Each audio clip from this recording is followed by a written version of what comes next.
Prepare to be captivated by the business story of the week, hosted by me, Shaheen Shan. Join us on a journey through the twists and turns of entrepreneurial triumphs and setbacks.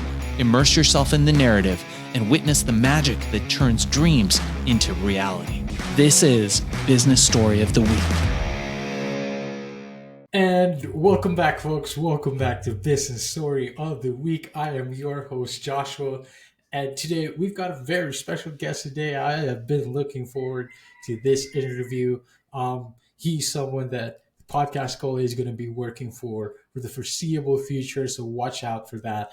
But also, we always bring you guests that inspire and motivate. And this man, is the epitome of that inspiration and motivation that we try to share on this show. Seneca, the Firestarter Street, is a powerhouse. He's the man, the myth, the legend, an executive coach for men. He helps men raise the bar in their business, their body, and their being through his coaching platform, the All-In CEO. His personal mission is to help 1 million plus men redefine heart-centered leadership and create generational wealth in their business. Seneca is also a dedicated husband and father, emphasizing the importance of family and personal relationships in his coaching philosophy. Seneca is committed to teaching men how to step into true masculine leadership and awaken their passion, power, and purpose, and lighting that fire in all aspects of life. Ladies and gentlemen, I am very excited to introduce to you Seneca, the Firestarter himself, Street. Seneca, how are you doing? Thank you for being on the show. Welcome to Business Story of the Week. Thank you for having me, Joshua. It's a pleasure to be here. I mean, it is quite a remarkable. First of all, a remarkable story and a remarkable mission that you are doing with your company, the All-In Man. But before we really get into that, I like to start at the beginning. I like to start at the roots all the time. The way I start this conversation, your journey from being a Division I college athlete to becoming the Firestarter and founding the All-In Man. It's an incredible journey. Could you share to us a lot of pivotal moments and experience that shaped that path? Something in your childhood, something, towards your, you call it your rock bottom sandwich. But what were the experiences that shaped your path towards coaching and deciding that I am going to empower high achieving, married businessmen and men of all walks of life?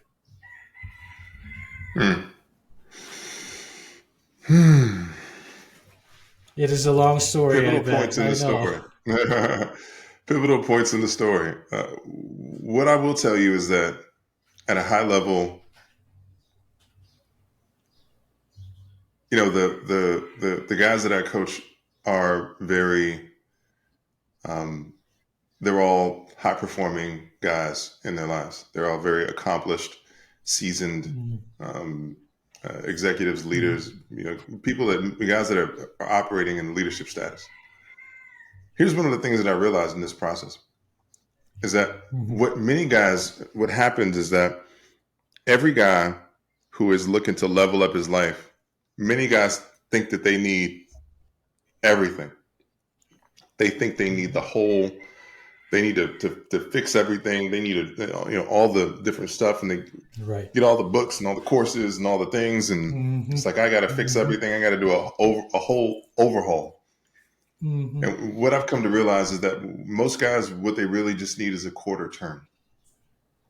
Wow. They just need a quarter turn, just literally a slight turn. A slight turn into clarity, slight turn into focus, a slight turn into going in from what to how, just a quarter turn. And that quarter turn is, and the distinction I like to tell people is that, while therapy is about emotional processing and everything like that, which is therapy has its value in its own context. Coaching isn't therapy. Uh-huh. You know, coaching is training. Of And course. for the guy that Yeah. goes all in his life, he is stepping into training. He's stepping into the highest level of his training, Right. so that he can understand how to be effective in his leadership, so he can understand how to be effective in his communication, so he can understand how to be effective as a father, so they can understand how to be effective in all the areas that most guys think are just things that you either know or you don't know. But the guy that wants to go all in is like, oh, you know what? I want to level up my training. Mm-hmm. I want to level up my training. As a Division I college athlete, one of the things I tell my son, he plays Pop Warner football. Pop Warner is the youth Wow. football league out here. And, my son thinks that, we were having a conversation one day and I was talking to him. I said, you go to practice, right? And everybody knows what practice is. You know what practice is, right? So he Of goes to course. practice It's just and practice. then he goes to football practice. And he's like, oh, I go to practice. And then when I go to practice, I'm going to get better in practice and I'm going to play in the game. Mm-hmm. Mm-hmm. But that's what most people think. Most Right. people think that when you go to practice, you get better and then you play in the game. That's why most people don't understand what it is in sports. I'm a Division I college athlete. I don't say former because I'm not former. I play D1 but basketball. The way that it works is that what people don't understand is that practice is not made for you to get better. Practice is not made for you to Right. improve in your skill level. Practice is not made for you to improve. You can improve in practice, but practice is not the purpose Right. of practice is not for you to get better as an individual player. The purpose of practice is for your Mm-hmm. team. It's to understand plays, it's to build camaraderie, it's to understand your coaches, it's to do all those different things. And Right. then and then when you show up in practice in a certain way, then you play in the game. But the thing that most people forget is they forget the training. Right. There's three parts. You train, and then you get better in your training, which improves your skill Mm-hmm. set, your Mm-hmm. acuity, your ability, and then you get to practice. And then your There you training go. improves the way you practice. And then when you're better in practice because of your training, you beat people out in practice so you can play in the game. That's the way that it works. Training, practice, then the game. Wow. What most people do is they think, oh, I'm just going to do a little bit of practice and then I'm going to get in the game and then I'm going to be a star in my life. That's not the way it works, Joshua. That's Mm-hmm. not the way it Mm-hmm. works. The all-in man is a man who trains. He Yes. understands the value of training. He understands the value of going of what it means to be on the floor every day. Look, I'm in the gym at 4:30 in the morning every day. I'm at 3:55 a.m. in my morning practice. Then I go to the gym. I'm in my gym workout literally for 2 hours. I'm out there at 6:30. Actually, I do my cardio between 6:30 and 7. I'm back home by 7:15 every day. Wow.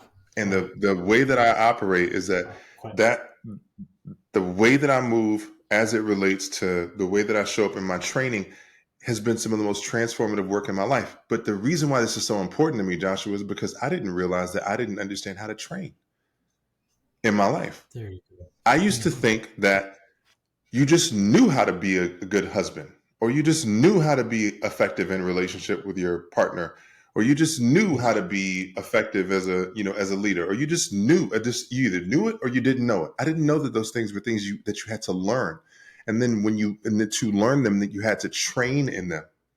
So there are Right. aspects Right. of myself that I wasn't aware that I had to train. So I wasn't aware of the training, and I didn't have Mm-hmm. mentorship at the Mm-hmm. time to inform me that it was critical Yes. for me to start training. You know, Right. Right. so Mm-hmm. that rock bottom sandwich that you talked about, 8 years ago, I was in a rock bottom sandwich. I was financially broke, emotionally broken. 2 DUIs, girlfriend's paying the bills, 40 pounds overweight, Ooh. and my life is really, just everything was really crashing around me. And part of the reason that was the case is because I used to think that the people who were playing in the game, who were stars in the game, they just naturally got there. But what I didn't understand is that they were training. Right. People call it personal Right. development, and they think personal development is about fixing things that are broken. No, it's about Right. training. You're in a Right. training Right. environment. That's what mentorship Mhm. is. It's training. You're in a coaching environment. It's training. You're training yourself. Mhm. You're learning how to train effectively. It's like you're hopping on the treadmill and you're just training a different aspect of yourself so you can step up into in different areas of your life. Now, so Right. when I was at the lowest point in my life, what I didn't realize at the time was that I needed to step into higher levels of mentorship, but I was fearful of asking for help because I Right. thought if you ask for help, that means you're broken. But what I Mhm. didn't Mhm. understand is that every great player has a coach because the coach helps them train. It trains their mind. They give them the way that they get to operate in the practice course. So it was what I was doing is I didn't understand is I thought I was trying to fix things that were broken, and my coach was like, no, no, no, you just stop it. You're stepping into a higher level training environment. So Right. that's what was the big Right. transformation for me. It was allowing myself to be in environments with guys who would help me to understand the power, the value, the necessity, and the way of effective training. Well, and that's I want to highlight what you said in that men are fixers, right? We want to just fix things. We want to be the one to like fix a door, fix a plumbing, and try to just fix our lives, right? But I love how you kind of elevated that in that you don't have to fix. You actually need to just train. You need to be better at training yourself and being better individually before you start going into practice and coming into that environment of uplifting each other. And I think that's just an important allegory, so to speak. It's an important concept that most men don't understand because, like you said, and I think this is also because of your influence as a college athlete. You thought that people just come in there and they're already superstars, right? And that's just how it Mhm. happens naturally. But no, I think most men don't understand the concept that you need to train yourself. You need to understand that. And most of us don't really have that mentorship, right? And then we never realized that and we never really taught that. And now you're at the Mhm. forefront of this and you're teaching the same things to men. Um, Seneca, I want to ask, and this is something, this is one of the first questions I really wanted to ask. First of all, in your Super Bowl podcast, I've forgotten the host of the name, but you were a guest of the Super Bowl podcast, and you talked about the rock bottom sandwich. Talk to us of why it's a rock bottom sandwich, but also how does it relate to your nickname, the Fire Starter, and how does that relate to the overall concept that you just taught us that now, right now, of training, practice, and then the game? Mm.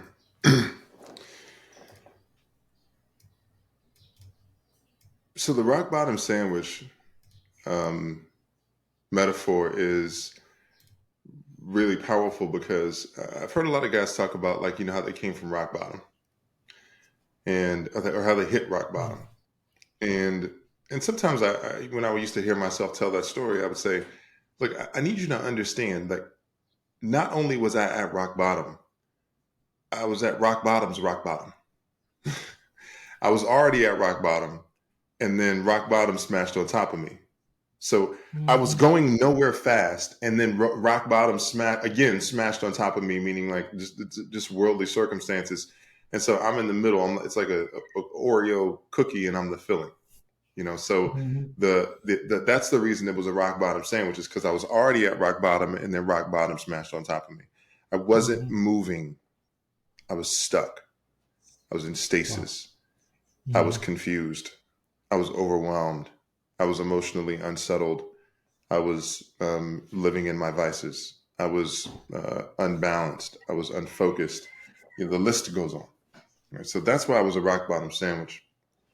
And the way that relates to the name the fire starter is because when I stepped into an environment.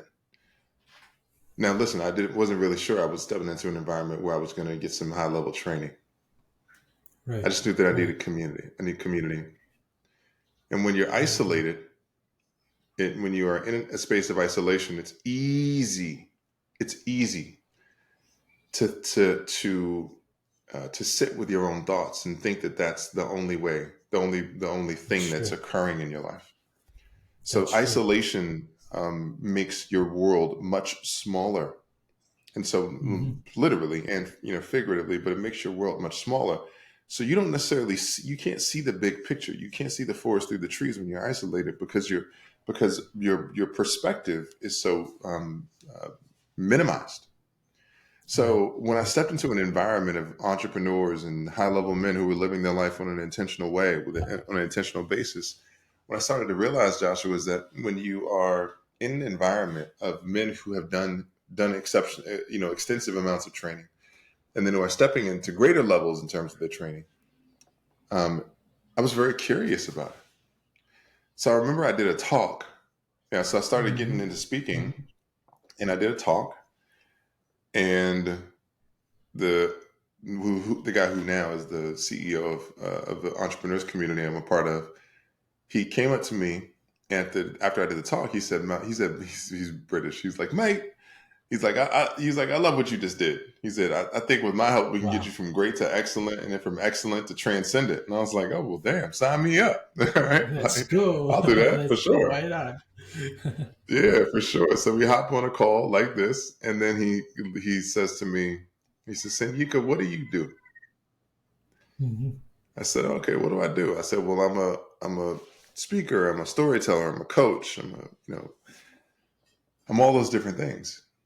And then he looks at me and he says, Seneca, those are modalities. He says, no. Those are modalities. Right. He says, what do you do?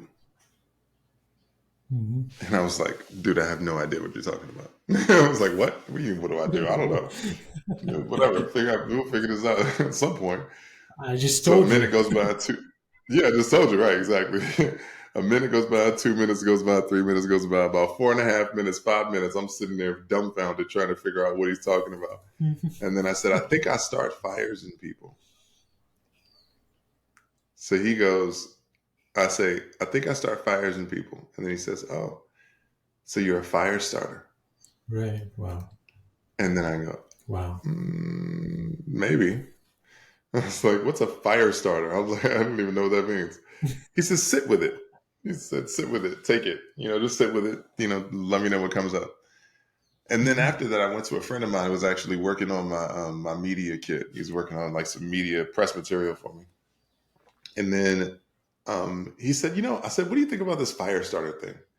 And then he says, I don't really know if I like the fire starter thing. He said, I think you should talk more about your height because you don't ever talk about your height, And, he's like, you're a big guy. I'm 6'8". And he said, yeah. And so then I thought about it after I left him that day. And I said, I don't like the idea of making it about my height because I said, everybody can't be 6'8", but everybody can be a fire starter. Wow. And then I was like, oh, that's the one. So that journey of going from rock bottom sandwich to the conversation, the training environment was this. It was a conversation. The training environment was the conversation. And the practice in being open and being vulnerable was in having the initial conversation with somebody. He offers help. I accept it. That was training. I said, oh, I need to accept the help. True. I stepped up into the call. I was present. He said, what do you do? I didn't get defensive. It's my training. I listened. I was like, let me see how that works. And so I processed the information, I absorbed the information, and then I stepped in and I said, I think I start fires in people about 5 minutes in. Wow. All right. What happened was that during that period, Joshua, what I was doing is I was learning how to be more mindful and more open to input and feedback and everything. And as I was open to more input and feedback, it created so much possibility. And eventually what it did is it evolved to the point where he was like, you start fires in people. Wow. And that level of my authenticity, my honesty, and his curiosity and connection to what it was that I was doing and who I was, it basically took me from training, put me in practice, and then we started practicing, so that by the time I get to the game, which is real life, by the time I get to the game, everything just runs like top to bottom, powerfully and smoothly. That's fantastic. And just what a way to put it together, because it all came together, right? And you mentioned that earlier when it came to masculinity, right? We were taught to isolate ourselves. It was normal to be a man and you just figure out your own shit, basically, because you're a man, Right. figure it out, right? But the problem is we're not trained, or we're not taught to reach out to people. And I love that you mentioned community, because I think that's the very important aspect that we're losing slowly in our lives, if not in the last 10 or so, a decade or so, where we started losing the concept of community. And this has really damaged our idea of living, our quality of life, but more so than men, because we thought that, we're supposed to be islands, we're supposed to figure it out on our own. But again, that's the training part, right? You get into Mm-hmm. conversations, you get into a community with other people, and that's what allowed you to be vulnerable. That's what allowed you to step into your identity as the fire starter and get into the game and teach other men the same things.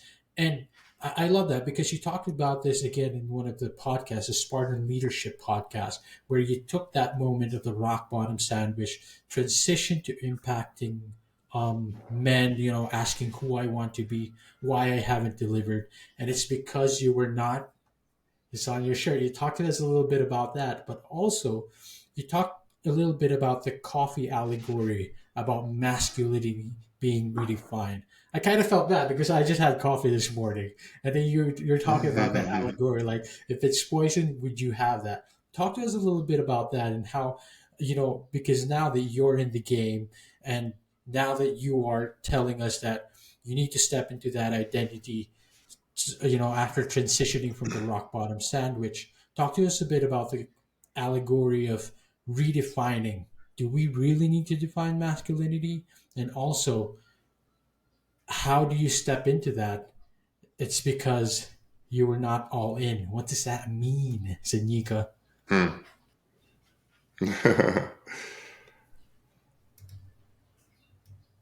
I'll tell you exactly what it means, Joshua. Please, please. Can, Tell can all of you us. can you for sure? Can you show me the handbook that you use on what it means to be a man in society? Can you show me real Oh, quick? man.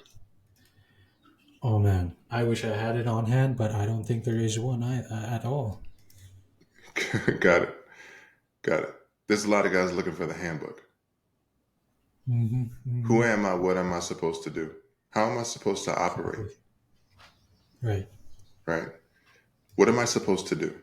There's a lot of Hmm. confusion. There's a Right. significant amount of confusion. And here's what's happened.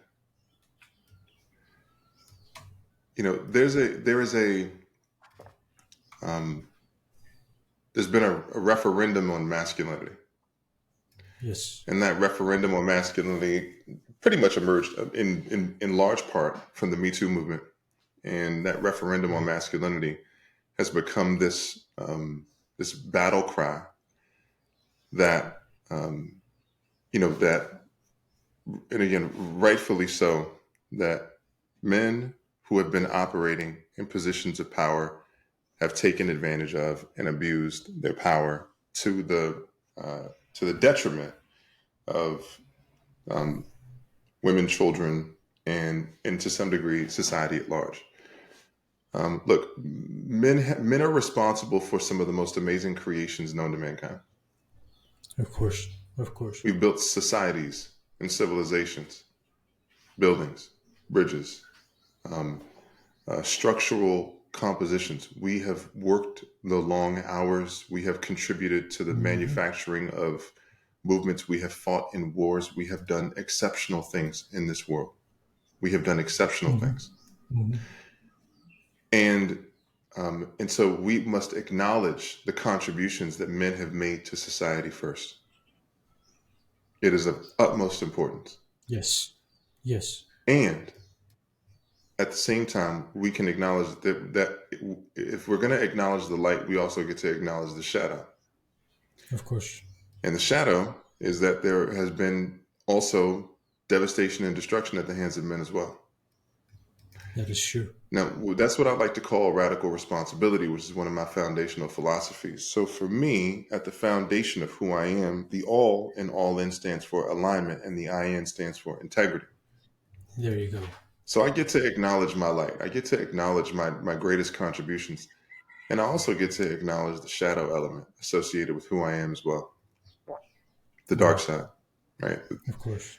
And so as we navigate through these things, there's no manual on how to navigate through that part. The confusion, the part that a lot of guys don't really want to see. So what happens is that in this referendum, this period of time where there's a referendum on masculinity, on how to approach being a man in the world, what's essentially happened is that there's this whole wave of basically of the idea of how men are not supposed to operate in society.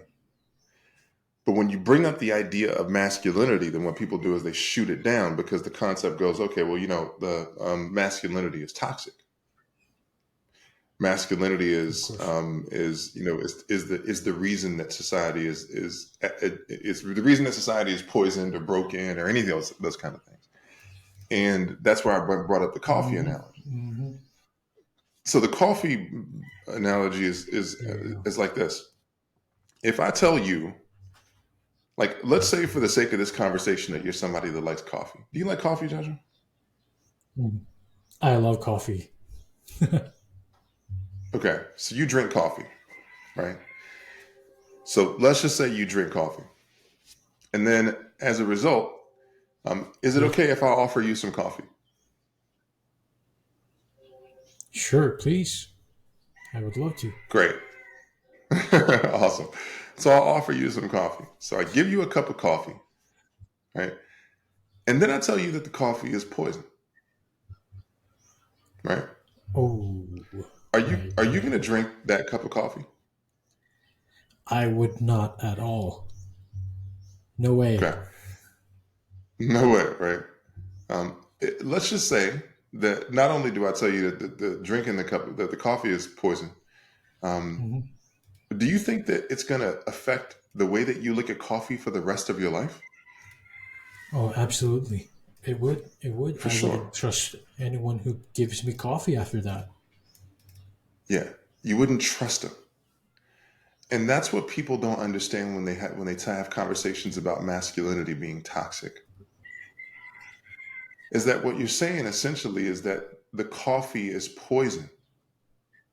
You're saying that the identity of men, that the men are poisoned. And my belief is that if you are actually operating in true masculine leadership, true masculinity cannot be poisoned. True masculinity is actually at the foundation of the fabric of protection and provision in society.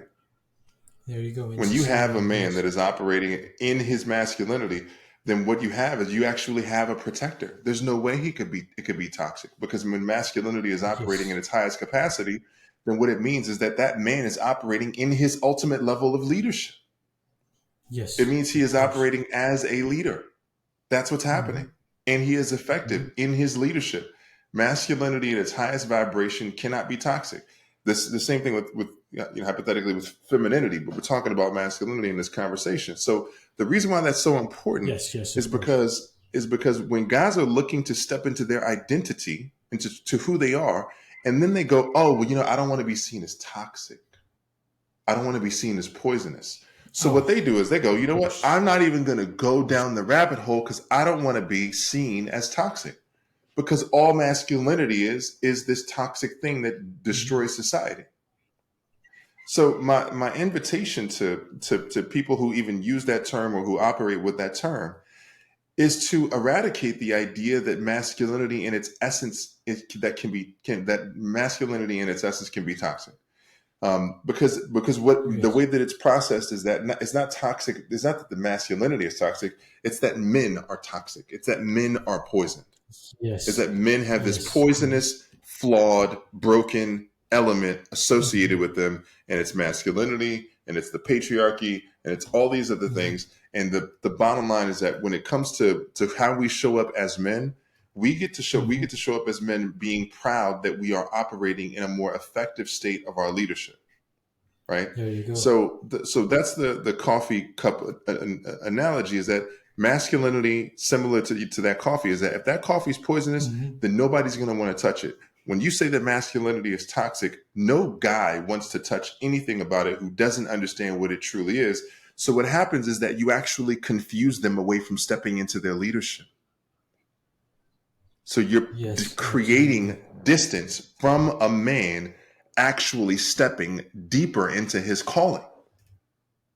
So the when I talk about true masculine leadership is real, grounded leadership. The key word is, when you think about masculinity, ownership. So when you have a man that is really in his ownership, his leadership, which is ownership, that he is grounded in that. That's what masculinity is. Masculinity is a grounding agent. Wow. Masculinity is grounded as the structural component. It is organizational. It is provision. It is all things that provide for the greater good of society and mankind as a whole. All right. So when a guy steps into his true masculine leadership, what that essentially means is that man is leveling up the game for himself. Now, my personal belief is that if you are a man walking this planet, then your leadership is non-negotiable. Of course. It means that it is non-negotiable for you to be a leader. Wow. So here's what that means. I'm just going to clear this up so that anybody understands it. If you are in a home, and you are in that environment, and you are stewarding others, meaning that you are in a relationship, you have kids and everything like that, then there's no 50-50. Wow. You are the leader.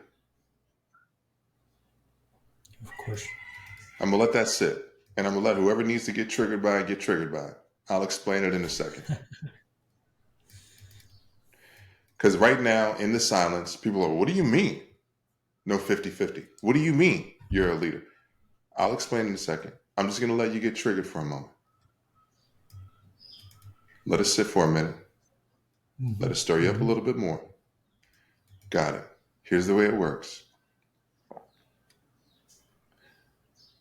The leader is not the oligarch. The leader is not the autocrat. The leader is not the dictator. The leader is the holder of the vision. There you go. Wow. The leader is the holder of the vision. So in the context of relationship, in the context of your family, the leader is the one who holds the vision. So I am the steward of the vision. So that means that my wife has a vision for her life. I have a vision for my life. As it relates to the effective implementation, organization, and the way that integrates us from a structural standpoint, is that as the man in the home, I am the leader in terms of the stewarding of that vision. Yes. And there's a lot of guys who don't know how to effectively steward a vision. They don't know how to steward a vision. And trust me, I didn't know how to steward a vision when I first got into it. Is it a collaborative aspect? For sure, is it collaborative? You couldn't do it on your own if you tried. There's no way you could do it on your own. But that's what some people think leadership means. People think leadership means that I do it on my own. I'm like, look, that's part of the reason why you're drowning anyway. First of all, it's because you think leaders, but that's part of your training. You haven't been training, right? If you think about this from a basketball team or anything like that, there's 5 players on a basketball court. The leader is not the only person dribbling the ball, shooting the ball, rebounding the ball, coaching the team, all that other kind of, that's not what the leader is doing. The leader is the effective steward of the vision. He's the person who is ultimately responsible for the delivery of an outcome or an objective. But that's not the game that most people want to play. And that's not the game a lot of guys want to play. They don't want to be like, you know what, I'm ultimately responsible. right? Because if I switch it around like that, and I look at you, Josh, when I say, look, I say the leader is every guy non-negotiable needs to be the leader. That people go, oh, what are you talking about? Well, why? What do you mean? Are you the person who's telling everybody what to do, right? So that's one way. But then I go, the leader is the guy who's ultimately responsible, and then people start running the opposite direction because they don't want the heat, they don't want the smoke, they don't want the weight of that. That's true. You mean ultimately responsible? I'm ultimately responsible for what happens in my home? Well, yeah, dude, you are. Of course. For sure. Yes. You are ultimately responsible. It is your responsibility to ensure that your family is safe. It's your responsibility to make sure that your family is taken care of. It's your responsibility to make sure that, yeah, for sure, that's your role. That's your job. That is your job. So for the guys that are getting triggered by this, for the women that are getting triggered by this, I understand. And look, for many people who, having this conversation about traditional roles, part of the reason that relationships don't work is because they don't have effective roles anyway.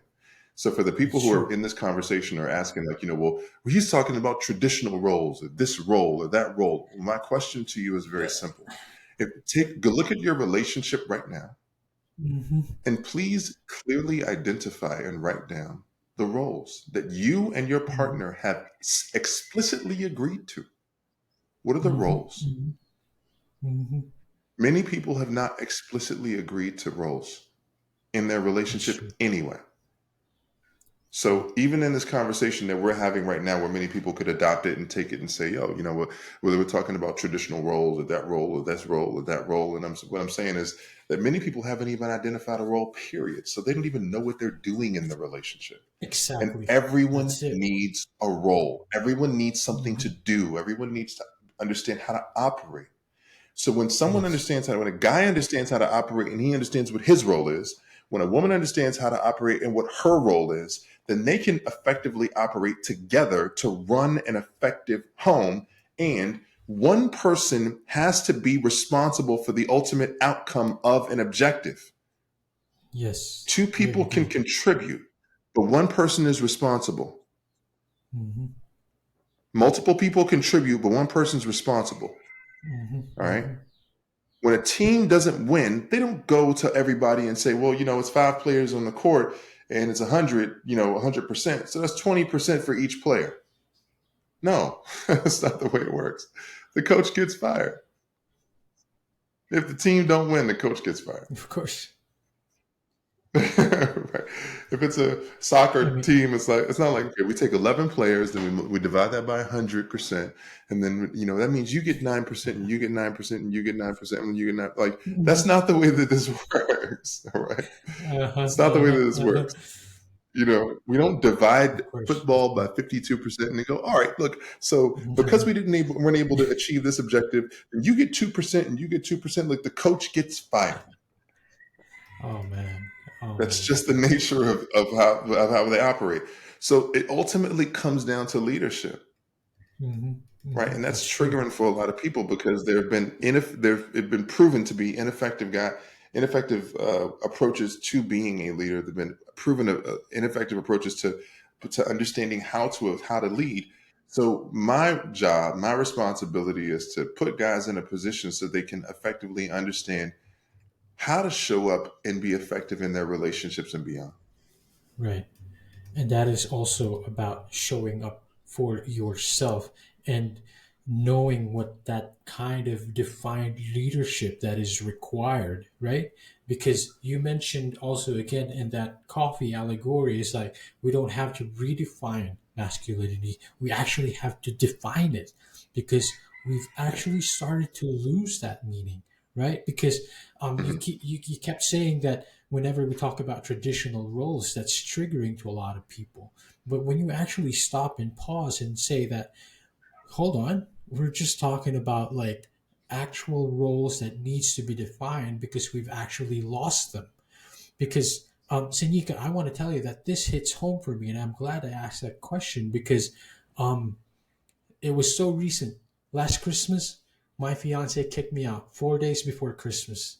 And it was because I know in my heart that I did not fulfill my role as a man of being the protector and the provider. I love that you said that because I think that is the main foundational definition of our purpose and responsibility as men. Because, and we've lost that. That's the problem right now. That's why we want to separate ourselves from that. I love how you said it. They don't want the smoke, they don't want the heat, because no one wants responsibility, right? No one wants that. But it is your purpose. And that's why I think the fabric of society is kind of in shambles right now, is because most men are shying away from that leadership, and women have had to take on that role. They have to they have to be the boss lady, they have to be the provider of the family. And I think it's because most men are really not approaching that kind of, purpose anymore. We don't want that. And I love that there is a shift right now of leaders like you who are teaching that kind of responsibility. Hey, you got to get back into it. You are a protector, you are a provider. Get that, get that handled, get that together, because that's what's really important, first and foremost. And again, you said showing up for your family, showing up as a foundation, but I think it's really important, of course, that showing up for yourself. And I understand these are one of the things that you help men overcome those rock bottom moments. What are other strategies and coaching approaches that allowed you to help men navigate challenges and setbacks in your life, apart from defining this responsibility, going all in? What were the particular strategies for you that stands out, that allows you to help men? Hmm. One of the most important strategies is really an awareness. Right. It's really the first awareness. And the first awareness is, if I ask you what comes first in your life, what would you say? What comes first in my life is I would like to, my dream to be a provider. Got it. Your dream to be a provider. Mm. Many guys, I would ask that question, and they would say family, right? Wow. They say family first, right? And it totally it's relevant, makes sense. It's everything, right? That family first. Right. Hmm. And no, your family doesn't come first. Wow. Your family does not come first. Wow. Would you like to know what comes first, Joshua? Please, I'd love to know. I've never heard of this concept. Got it. Your sanity. Of course. Of course. Your sanity comes first. Hmm. Hmm. Your family doesn't come first. Because if you are insane, meaning if you're going crazy, bending over backwards, doing everything you can for everyone else without serving Hmm. yourself, then your family Hmm. will not prosper. You cannot effectively Absolutely. lead, That is right? true. So so your sanity comes first. It I is feel the that. way that you honor yourself, right? Hmm. So the reason that why there are a significant amount of guys that are out of shape, and there's a significant amount of guys who are not pursuing their dream, and a significant amount of guys that are not living in their purpose, is because they've put everyone else first, and they've Hmm. done it to their own detriment. But it's not their, but it's the reason. The reason why that happens is not like a conscious choice. They're not doing it on purpose. But what's actually happened is that they're stuck in a cycle called the self-abandonment cycle. Right. They're Wow. stuck in the sack. Hmm. Most people hear about self-sabotage, right? Like self-sabotage. And that makes it seem like when I'm going in my life, I'm doing these things and I'm like, oh, I'm going to destroy my life.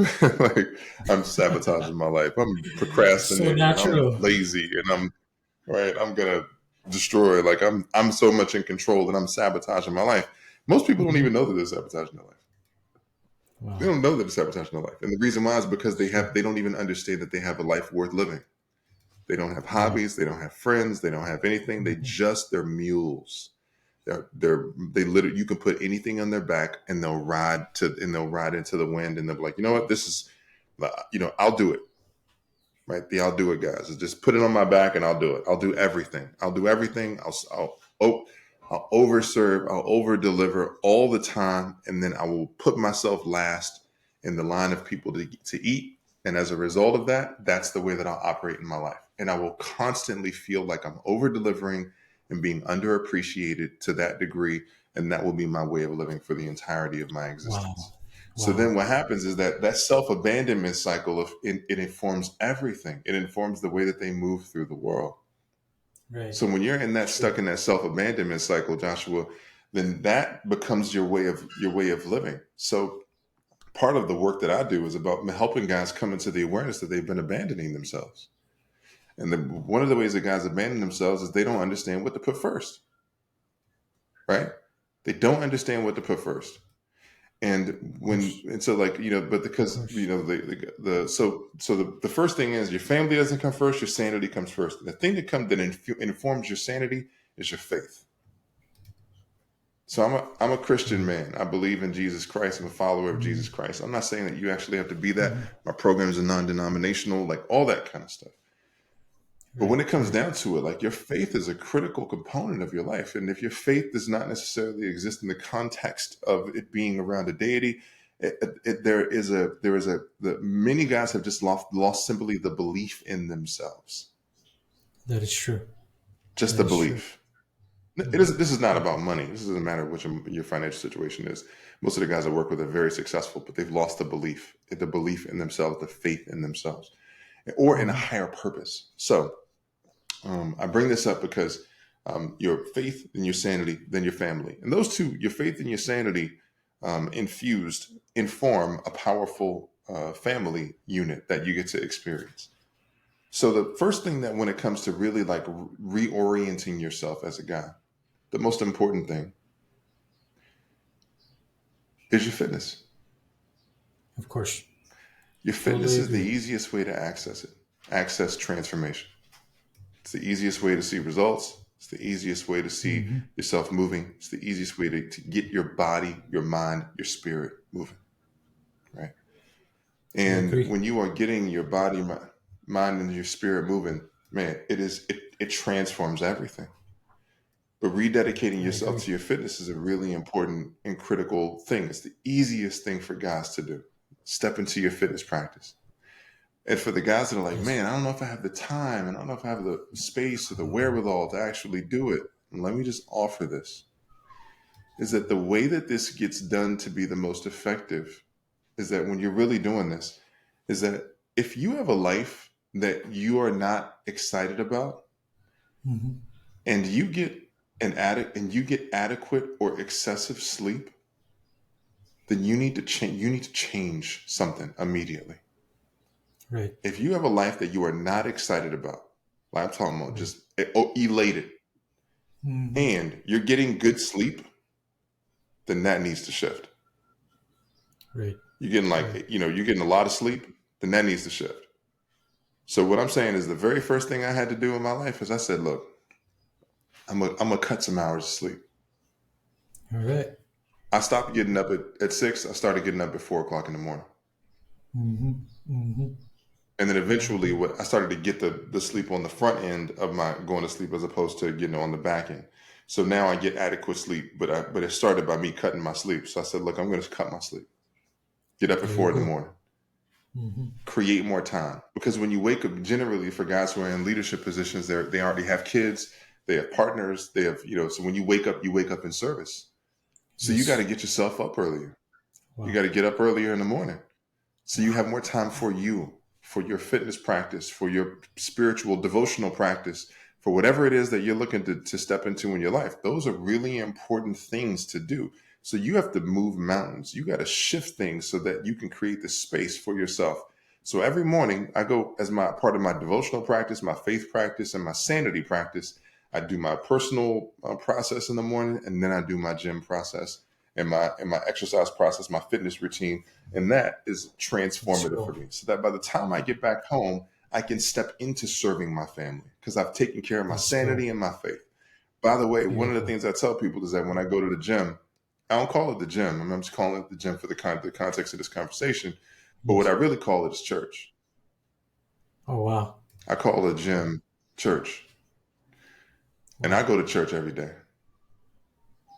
Let's go. I Let's go to church go. every day, right? And every time I'm in Mhm. a process that is challenging, every time I'm in a struggling on a set, every time I'm doing squats and I'm having trouble getting up, every time I'm doing curls and I'm having trouble getting the bar up, I tell myself, this Mhm. is what you pray for. Of course. Wow. Beautiful. That's beautiful. So the fitness part is a critical component. I So I step totally into my agree. fitness, right? So my fitness. So now I've stepped into my fitness. I serve my family, and then I get my business in order, right? There you go. So there's some specified skill sets that must be acquired, learned, adapted, and grown. So training that you need to operate effectively in the gym. Now here's the thing: in the Hmm. gym, in the home, in the Hmm. business, there are a ton of people who are committed to not getting results. There's a lot of Wow. people who go to the gym. I've seen them for almost a year, and they are Wow. very, very committed to going to the gym and not getting results. They look the same. Wow. They look the same. I see a lot of Hmm. people who go to who not only go to the gym, but they're people in relationships, and those relationships are still operating the exact same. They not getting Right. results, Right. not intimate, not loving, not thriving, not powerful, just the same old in the business, Hmm. operating, stand, same thing, not getting results. Right. My offering, Right. the reason why I'm bringing this up, Joshua, is because there's a lot of people who are committed in situations where they're not getting results. And that's because they don't have adequate training. There you go. You Hmm. need to train adequately with the right people so that you can step into the next level of your life. That's what Hmm. going all in is leveling up your training so you can be more effective in your leadership of yourself, of There you others, go. of anyone else that comes into contact with you. This is about leveling up the game so that you can be the greatest version of yourself, and be in the highest version of your leadership as well. I love how you put that all together because first off, I want to start off with what you said, waking up in service. Beautiful. I mean, that's just like beautiful way to start the day because first of all, you have to wake up in service of yourself first, right? You need that Mhm. sanity. You need to take care of yourself. And you said one of the biggest aspects, apart from fitness, is also your faith. But I love that because it brings it together because you call the gym your church.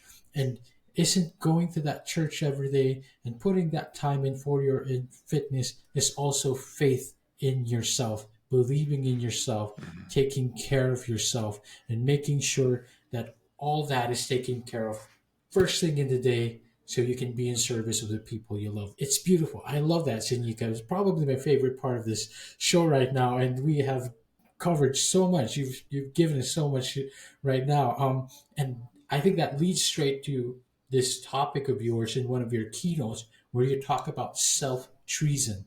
Correct me if I'm wrong. I'm trying to remember a few lines here. You say when you betray yourself and your journey, your struggles are not forever, they only last for a season. Scars don't mean you're broken, they are proof you stopped bleeding. I love that.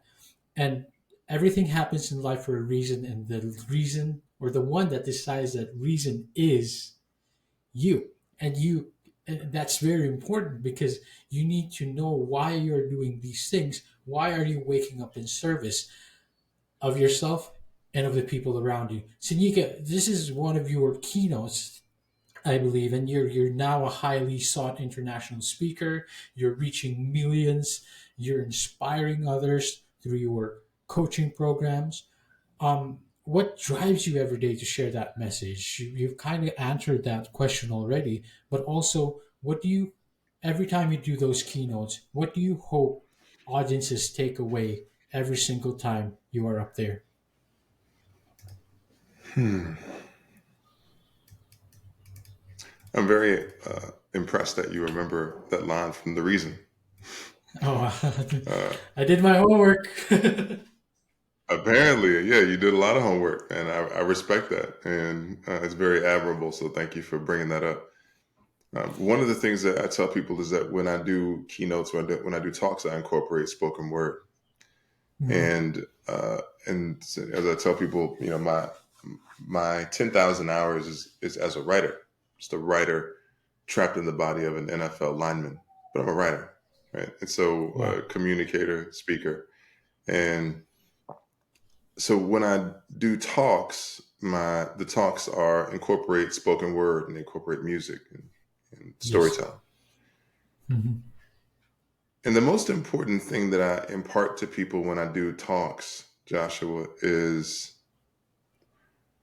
what I do is I impart to them uh, infinite power. Wow. Wow. It's what I really feel like is that I'm not just giving them um, access to information. Like Hmm. I'm not an informational download speaker. Right. What I'm giving people access to is life force energy. I'm giving them Right. access to the power that exists within them, so that they can Hmm. unleash that power in service of creating a better environment for the people that they serve. Because everyone serves someone, Yes. right? Yes. So I agree. everybody serves someone. So my intention in the talks is to help them to really understand what power is, how to manifest it, how to have it live in your space and your spirit every single day, how to amplify it, how to understand what it truly is, like what that power in you actually is. So when I'm doing a talk, I want somebody to walk out of there feeling more powerful. I want them to feel more capable, to feel more Wow. worthy, to feel more able, to feel more present in their daily Right. existence. To Right. be more intentional in terms of the way they want to move. So that's the ultimate objective as it relates to me, and I am excited about just what that means overall. And because the more I'm able to touch people and to help them access their own power, and the more leaders I'm able to inspire and to train, the safer, the more empowered, and the more effective I feel like the society and the world that we're creating actually becomes. That is true. And I love that. I love that you said there is unlimited power in all of us, and that is very true. If that's not truer than it's always been, but we've lost that faith in ourselves, like you said, that we just don't have the we don't have the capabilities anymore. And I love that you are part of this forefront of men, of coaches, helping others believe that, hey, you've got that power in you. We just need to wake that up. And that's what makes you the fire starter, Sangika. Um, I always want to, as much as I love to keep you on longer, I want to try to always wrap up episodes like this, but this is more a little bit more winded, long winded, so to speak. But I want to ask about the future, Sinika, and where you see your future aspirations laid. But before that, I want I want you to relate that in a way somehow about what you said, perhaps your most powerful coaching story. And I remember this in one of the podcasts that you were a guest in. You said it was your 50-year-old brother, and he went up to you and he said, Yika, I need your help. And you talk a lot about, him reliving his trauma resurfacing, your body keeping the score. What happened here? How did you help your brother? And how do you see yourself impacting men who are going through the same, and seeing yourself in the future? Mm. Thank you for the story.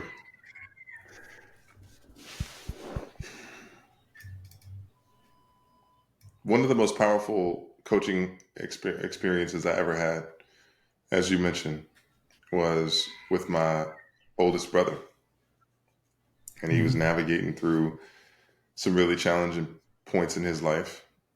And Mm-hmm.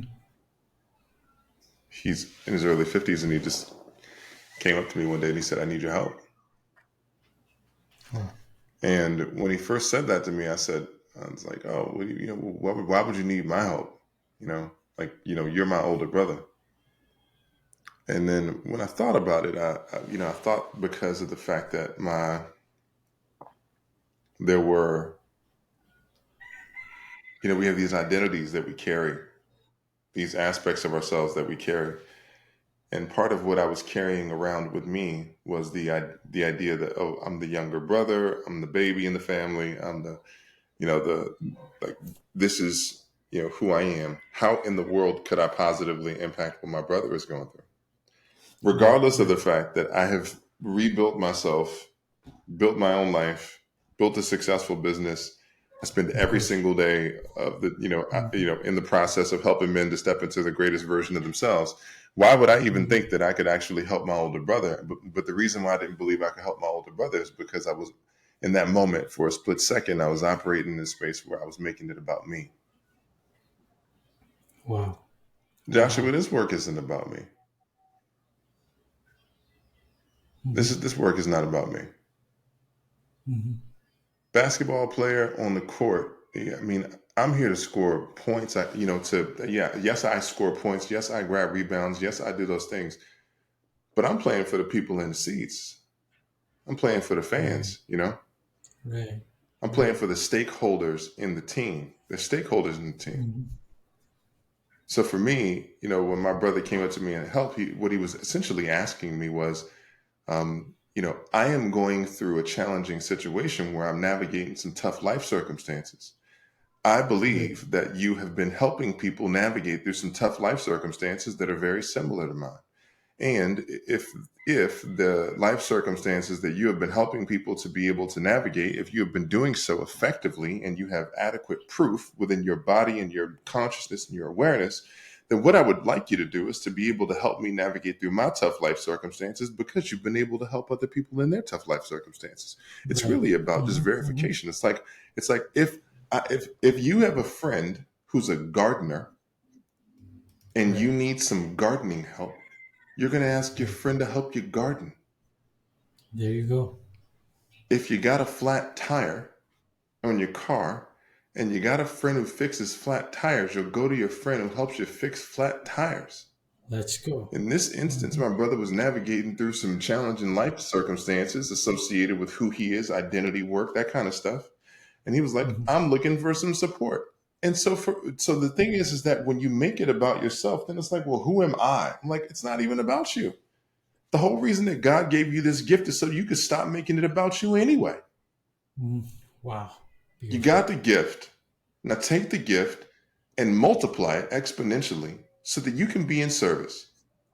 And as a result of you Right. being in service, here's what happens when you operate in the highest level of your service. You can fulfill your life's purpose, you can nourish your family, and to the point where you all can live the desired lifestyle that you want, and you can impact as many people as you want positively because of the fact that you are aware of the gifts that you have to give. That's the beauty and the benefit of It's operating in your true. highest level of service. But when you make it about you, which of course I used to do Mm-hmm. at a certain point, or when you make it about your limitations, your own limiting beliefs, then what happens is that Mm-hmm. you become victim to the fear of what will happen if your service was on full blast. And I no Right. longer operate in that. I understand what my Wow. service is. I understand what the impact is I'm looking to create in the world, and I'm calling men forward, and the Right. guys that I am calling forward are not the guys um, who don't want to be leaders. The Right. guys who I'm calling Right. forward, I'm calling all kings. Let's go. Those are Let's the guys go. that I'm calling forward. Mm-hmm. So the guys that want to step into their kingship, the guys that really want to rise into being kings, like those are the guys I'm calling forward, and those are the guys that go all in.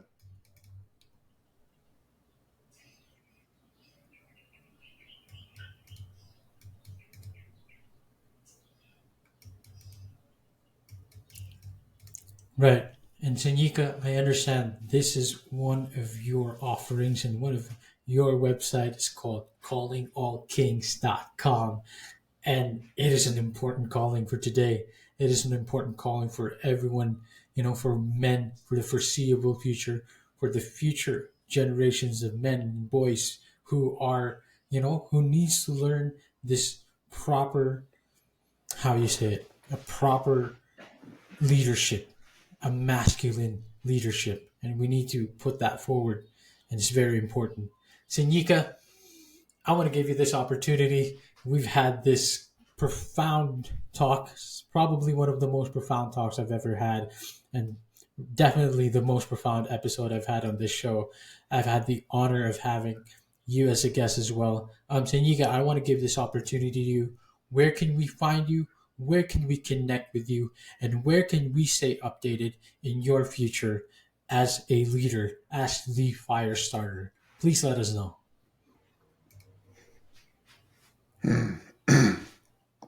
Thank you for that. Joshua, this has been an exceptional conversation with you as well.